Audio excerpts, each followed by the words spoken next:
So SAESL is a joint venture between Singapore Airlines Engineering Company and Rolls-Royce, and we're a maintenance, repair and overhaul facility for Rolls-Royce Trent engines in the Asia-Pacific region.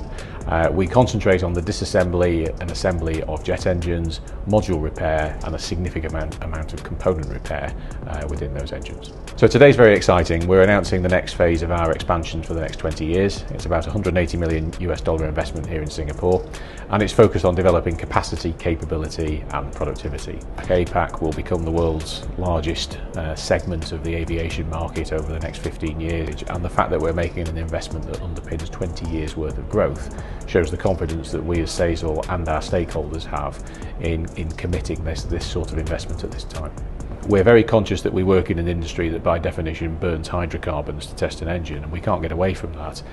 But we work very closely with Rolls-Royce as our key OEM partner to make sure that all of our activities are sustainable aviation fuel or SAF compatible, and we're very confident that we can be part of that process. So the aerospace business is quite complicated. It touches every country in the world, but the reason Singapore works is because it brings together many of the key ingredients needed. This is quite an asset intensive and investment intensive business, and therefore we need to be confident that when we make an investment, it's in a location that is stable for the long term.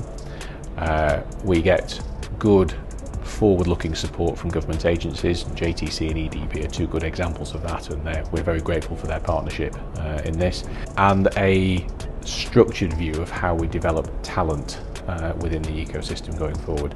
The skills that got us to where we are 20 years ago are not the skills we're going to need for the future, and it's refreshing to see the focus that the government in Singapore is putting on amending the curriculums and particularly mid-career transitions and upskilling.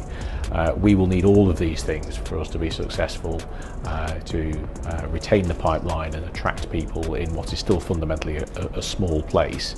But we believe with all of those factors in play, Singapore remains a very overall competitive proposition.